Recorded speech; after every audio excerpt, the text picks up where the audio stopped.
Welcome to my new YouTube channel. Enjoy watching. Growing up, I always knew I was the second choice. My name is Amelia, and from my earliest memories I watched my parents shower my older brother Jack with endless attention and opportunities while I stood in the shadows. The difference in how they treated us wasn't subtle. It was as clear as day. I remember sitting at our kitchen table, doing homework alone while Mom and Dad drove Jack to his latest singing competition or club meeting. He was 3 years older than me, and somehow that made him more deserving of everything. Every time his teachers mentioned even the slightest talent, my parents jumped at the chance to nurture it, spending money we didn't really have on lessons and equipment. Jack has such a beautiful voice. Mom would gush to anyone who would listen. He's going to be something special one day. Meanwhile, I learned early on not to ask for much. When I showed interest in art classes, Mom just smiled apologetically. Maybe next semester, honey. Jack's voice lessons are taking up the budget right now. The disparity became even more apparent during Jack's senior year of high school. I was 15 at the time, sitting quietly at dinner when my parents made their big announcement. "We've been saving up," Dad said proudly, "and we're going to send Jack to Preston College. It's one of the most prestigious schools in the state." Jack's eyes lit up. "Really? That's amazing." "And that's not all," Mom added. "You can stay in our apartment near the campus, mail rent.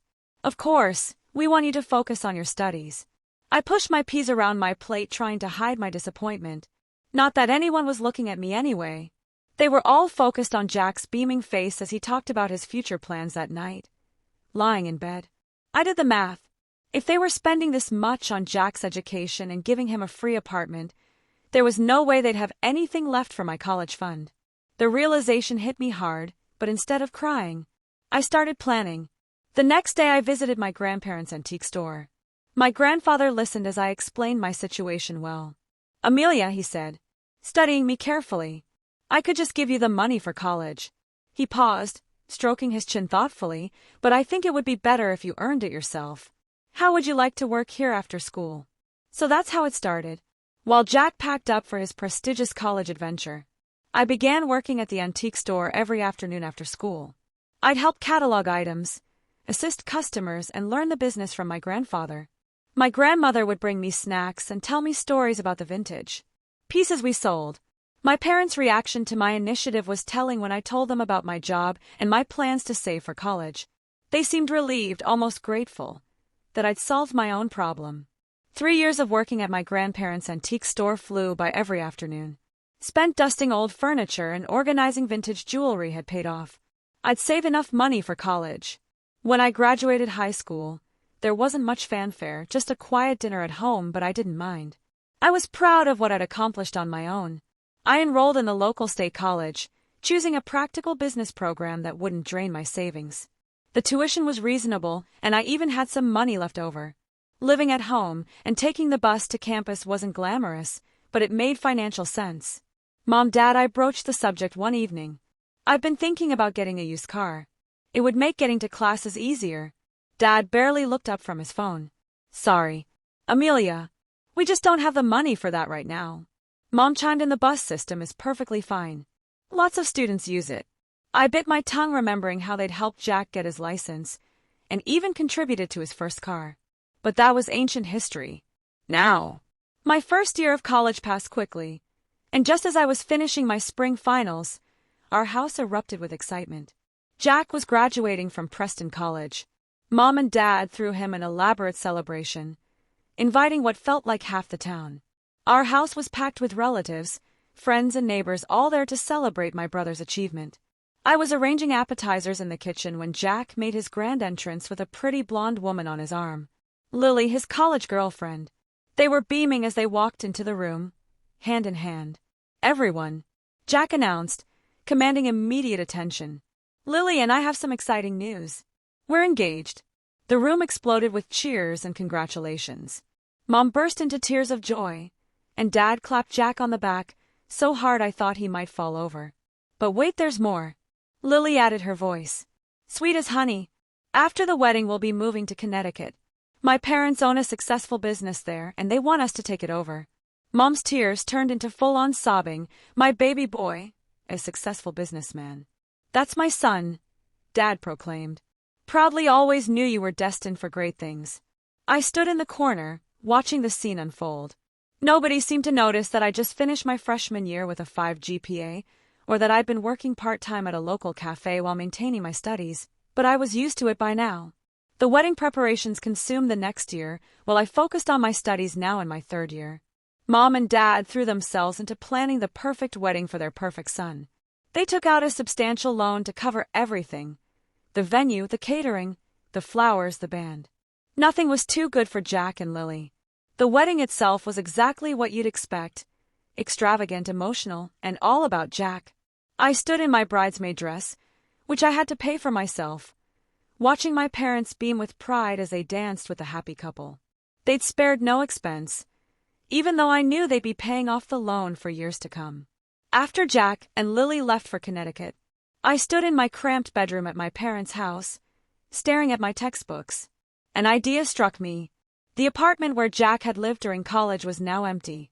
It was perfectly located near campus, and it would give me some much-needed independence. I approached my parents that evening while they were watching LED TV. "Mom, Dad, since Jack's apartment is empty now, would it be okay if I moved in there?" They exchanged glances before Mom spoke well. "Honey, you can move in, but you'll need to pay rent." The words hit me like a slap in the face. Rent. But Jack lived there for free. Dad shifted uncomfortably in his recliner. "That was different. We have the wedding loan to pay off. Now we need the extra income." I couldn't believe what I was hearing. "I'm your daughter too," I said, my voice trembling slightly. "I've never asked you for anything. I worked for my college money. I take the bus everywhere." My mom held up her hand to stop me. She and Dad had one of their silent conversations, the kind they used to have when deciding whether to spend money on another of Jack's activities. "Fine," Mom finally said. "We'll charge you half the normal rent." I wanted to argue more, but I knew this was the best offer I'd get. "Okay, I'll take it." That weekend I moved into the apartment. It still had traces of Jack everywhere: holes in the walls from his college posters, water rings on the coffee table, from his late-night study sessions. I took extra shifts at the cafe to cover the rent, often working until closing time. Between classes, studying, and work, I barely had time to sleep. My final year of college passed in a blur of textbooks, coffee shop aprons, and midnight study sessions before I knew it. Graduation day arrived while my classmates' families planned parties and celebrations. My parents opted for a quiet dinner at home. They only invited my grandparents, no extended family, no friends, no elaborate catering like Jack's graduation. We sat around the dining room table, eating the lasagna I'd made myself. Grandma reached across the table and squeezed my hand. "Amelia, dear, we're so proud of you," she said warmly. "Graduating with highest honors while working part-time. That's quite an achievement." Before I could respond, Mom's phone buzzed. Her face lit up as she read the message. "Oh, speaking of achievements," she interrupted Jack. "Just texted. The business is doing wonderfully," he says. "They're expanding into the new locations." I watched as my graduation dinner turned into a celebration of Jack's success in Connecticut. My grandparents exchanged knowing looks, and Grandpa squeezed my shoulder supportive. My hard work in college paid off sooner than I expected. Within the weeks of graduation, I landed a position at Anderson and Mitchell, one of the most prestigious firms in the city. The starting salary was better than I dared hope for, and I was thrilled to finally be starting my career. That excitement lasted exactly 3 days until my parents found out about my salary. "Amelia," Mom said during one of her unexpected visits to the apartment, "now that you're making good money, you should start paying the full rent amount." I stared at her, wondering if I'd heard correctly, but we agreed on half. "That was when you were a student," she replied. "Matter-of-factly, you can afford it now." I wanted to point out that Jack had lived here for free, even after getting a job, but I'd learned that comparing myself to my brother was pointless. The apartment's location was perfect, just a 10-minute walk from my office, so I reluctantly agreed. Life fell into a routine. I threw myself into my work, determined to prove my worth at the company every month. Like clockwork, Mom would call: "Amelia, just reminding you about the rent, it's due on Friday. We're counting on that money." 3 years passed this way. I earned a significant promotion and raise, but I kept that information to myself. I'd learned my lesson. Any hint of financial success would just lead to more demands from my parents. Through their occasional updates, I heard that Jack and Lily had a baby boy. I'd seen pictures on social media but hadn't visited. Our communication had dwindled to perfunctory birthday messages and holiday greetings. I was fine with that. Then came the phone call that changed everything. Mom's voice was tight with tension. "We need to talk about your brother. There's been some trouble the business. Well, it's gone bankrupt. He had a terrible fight with Lily's parents. They're furious about how he managed things. They're not speaking anymore." I closed my eyes, already knowing where this was heading. "He's coming back home." She continued, "With Lily and the baby." "Oh." I said carefully. "I assume he'll be staying with you and Dad." "Actually," Mom paused. "That apartment you're in is quite large. He'll be staying there." The phone nearly slipped from my hand. "What, Mom? This is my home. I've been living here for years. Don't be dramatic. Amelia, your brother, needs help. He doesn't have any money right now, so he'll stay there for free. You can keep paying the rent." "That's absurd," I protested. "If he's moving in, maybe I should just find my own place." "Don't you dare." Mom's voice turned sharp. "We need your rent money now more than ever. Jack's going through a rough time. You wouldn't want to make things harder for him, would you?" I shook my head in disbelief and hung up without another word. The moving day was worse than I'd imagined. Jack, Lily and their crying baby Tommy showed up with a mountain of luggage and baby equipment. Mom arrived to supervise the transition, which apparently meant making my life as uncomfortable as possible. "Amelia, clear out your room."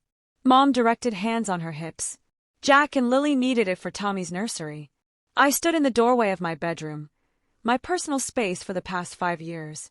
Where am I supposed to sleep?" "The living room has a perfectly good couch," she replied. "Already starting to move my things." "You can't be serious. I pay rent here, full rent, and you're putting me on the couch." Mom's expression hardened. "Don't be selfish. Amelia, your brother has a baby. Babies need proper rooms." So I watched helplessly as my bedroom was transformed into a nursery, complete with a crib-changing table and all the other baby paraphernalia. My belongings were unceremoniously piled in a corner of the living room, which was now my bedroom. The next few weeks were a nightmare. Jack moped around the apartment all day, alternating between complaining about his in-laws and reminiscing about his glory days as a successful businessman. So I spent her time either crying or arguing with Jack about whose turn it was to change Tommy's diaper. The baby seemed to sense the tension and cried constantly. I'd come home from a long day at work to find dishes piled in the sink, toys scattered everywhere, and dirty laundry spilling out of the hamper. The first few times I tried ignoring the mess, but the dirty dishes attracted ants and the clutter made it impossible to relax in what was now my bedroom. So I cleaned, I cooked, I did laundry, and every meal I prepared mysteriously disappeared before I could eat it. One evening, after a particularly frustrating day at work, I decided to extend an olive branch. "Jack," I said, trying to keep my voice neutral, "we actually have some openings at my company. I could put in a good word for you with HR. The benefits are great and the starting salary is decent." Jack looked up from his phone, his face twisting with indignation. "An entry-level position? Are you kidding me? I'm a businessman. Amelia, I don't do entry-level. I need an executive position, something worthy of my experience, your experience running a business into the ground." The words slipped out. Before I could stop them, Jack's face turned red. "You don't know anything about what happened. That was my in-law fault. They set me up to fail." He stormed off to his room, my old room, leaving me standing there, wondering how much longer I could live like this. 3 months into our forced cohabitation, I sat at my kitchen table, now covered in Tommy's dried baby food and sauce coffee rings, reviewing my bank statements. The numbers didn't lie. My expenses had nearly doubled since Jack and his family moved in. That was the final push I needed to call my parents. I rehearsed what I would say. Determined to remain calm and rational, the phone conversation went about as well as expected. "Mom, Dad, we need to talk about the living situation," I began. "Jack and Lily aren't contributing anything to the household expenses. They're eating all my food using utilities I pay for." And Amelia, Mom cut me off, her voice sharp. "I can't believe how selfish you're being. Your brother lost everything. His in-laws betrayed him. He has a baby to take care of." Dad's voice joined in from the background. "You should be grateful. You're in a position to help family, but that's just it." I pressed on. "I'm not just helping. I'm carrying the entire financial burden. They don't buy groceries. They don't enough. Mom snapped. Your brother is going through a difficult time. This isn't forever. You need to be more understanding. That night I opened my laptop and started searching for apartments. I bookmarked several promising options, all within walking distance of my office, just in case. I told myself, just in case things get worse. Things got worse. Exactly 3 weeks later. I was sitting on my couch bed trying to focus on work documents while Tommy wailed in the background and Jack and Lily had their 5th argument of the day. The doorbell rang and my parents walked in without waiting for anyone to answer. Mom had that look on her face, the one she used to get right before announcing Jack had been enrolled in another expensive program. Dad stood behind her, avoiding eye contact. Amelia. We need to discuss the rent, Mom announced. I looked up from my laptop. I paid this month's rent on time as always. Yes, but starting next month we're doubling it. The room fell silent. Even Tommy stopped crying. I stared at my mother, certain I had misheard double, but I'm already paying the full market rate. Mom gestured around the apartment. Well, now there are more people living here, more wear and tear on the property, more utilities being used. It's only fair that the rent reflects that fare. I couldn't help but laugh. How is it fair that I should pay double rent for being forced to sleep on a couch in my own living room? If anyone should pay more, it should be Jack. He's the one who I'm not paying anything. Jack jumped up from his chair. This is ridiculous. I lost everything and now you want me to pay rent? Of course not, sweetie. Mom soothed before turning back to me with a harder expression. Amelia, you have a good job. You can afford this. Your brother needs time to get back on his feet. I looked at each of their faces. Mom's stern expectation. Dad's awkward avoidance. Jack's entitled indignation. Lily's smug satisfaction. 3 months of built-up frustration threatened to explode, but I swallowed it down. Instead, I simply nodded fine. I said quietly, double rent. Starting next month. Mom's face broke into a satisfied smile. She and Dad left shortly after, clearly pleased with how smoothly their announcement had gone. They had no idea they'd just given me the push I needed to finally make my decision. Later that evening, while trying to read a book on my uncomfortable couch bed, I overheard Jack and Lily talking in the kitchen. They were trying to whisper, but their excitement made them careless. Can you believe it? Lily giggled. Your mom just told me they're going to give us half of Amelia's rent money every month. Jack's smug reply made my blood boil. Of course they are. They understand we need help right now. Amelia makes plenty of money, she can support us for a while. This is perfect. Lily continued. We get to live here for free, and we'll even have spending money. Your sister doesn't need to know. I lay there gripping my book, so hard my knuckles turned white all this time. I thought my parents were just being unfair, but this was a calculated scheme.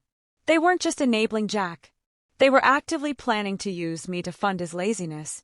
I grabbed my laptop and pulled up the apartment. Listings. I bookmark. One caught my eye. A modern 1B bedroom in a quiet building, actually closer to my office than the current apartment.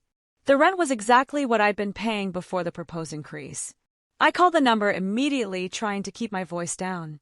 Hi, I'm interested in the apartment on Cedar Street. Yes. I could come see it right now if that's possible. Perfect. I'll be there in 15 minutes. The apartment was everything I hoped for, clean, quiet, and Jack-free. I signed the lease on the spot and paid the security deposit with my emergency savings. Back at the apartment, I waited until everyone was asleep before quietly packing my essential belongings into the large suitcases. I left my furniture. It wasn't worth the hassle, and I could buy new pieces that didn't have memories of this mess attached to them. The next morning, I wheeled my suitcases to the door while Jack sat at the kitchen table scrolling through job listings. He had no intention of applying to going somewhere. He asked, barely looking up month-long business trip Iliad's smoothly big project in our Cincinnati office. He just grunted, already uninterested. I moved into my new apartment that evening, ordering takeout and sitting on the floor of my empty living room. The silence was beautiful. No crying baby, no arguing couple, no guilt-tripping parents, just peace. For the next month I lived quietly in my new home. I bought a comfortable bed, a cozy couch that wasn't a bed, and kitchen supplies that only I would use. I cooked meals that stayed in my refrigerator until I ate them. I slept through the night without being awakened by Tommy's crying. Then, right on schedule, my phone rang with my mother's number. Amelia. She snapped without preamble. Why haven't you sent the full rent payment? We agreed on double. Remember, I couldn't help but laugh. Actually, Mom, I know all about your little arrangement with Jack and Lily. Were you planning to tell me that half my rent money was going straight into their pockets? That's none of your business. Your brother needs no mom. I interrupted, still chuckling. What my brother needs is to grow up and take responsibility for once in his life. I've moved out, found my own place. The apartment is all yours and Jack's. Now you what she screeched. You can't do this. We need that rent money. Well, I'm sure Jack will step up and start paying rent, now that he's had time to get back on his feet. I can't wait to see how that works out for you. There was a moment of silence on the phone. After my declaration, I could almost hear the gears turning in my mother's head as reality finally sank in. Their reliable source of income was gone, and all they had left was their unemployed son who had never paid a bill in his life. Amelia, sweetie. Mom's voice suddenly turned sugary, sweet, a tone I recognized from childhood when she wanted something. Let's not be hasty. We can work something out. What if we go back to the original rent amount? That was fair, wasn't it? I settled deeper into my new couch, the one I'd picked out myself in my own apartment where no one could kick me out of my bedroom. No, Mom, that's not going to happen. But Amelia, we're family. You can't just. Family, I interrupted. Is that what you call it when you scheme behind my back to funnel my money to Jack, when you kick me out of my own bedroom while I'm paying all the bills, when you've spent my entire life treating me like an ATM while treating Jack like royalty? That's not fair. We've always goodbye, Mom. I hung up the phone and blocked their numbers. That was 6 months ago. My grandparents keep me updated on this situation, though I never ask. They just know I need to hear it, need to know I made the right choice. According to them, Jack, Lily and Tommy are still living in the apartment. They haven't paid a single month's rent. Mom and Dad are covering all the utilities plus giving them spending money because the baby needs things. My brother still hasn't found a job. Apparently, there just aren't enough executive positions available for failed businessmen. With a track record of bankruptcy, my new life is peaceful. I got another promotion at work, bought myself a car, and started taking evening classes for my MBA. My apartment is always clean. My food stays in my fridge until I want to eat it, and I sleep in my own bed every night. The other day I ran into Lily's cousin at the grocery store. She told me they're expecting another baby. I just smiled and wished them well, knowing that somewhere across town my parents are probably already figuring out how to pay for another nursery. But that's not my problem anymore. For the first time in my life, I'm putting myself first, and it feels absolutely right. If you enjoyed this suspenseful story and want to hear more, please make sure to like, subscribe, and hit the notification bell for more thrilling content. Your support means a lot and helps me create more captivating stories for you. Thank you for being part of this journey.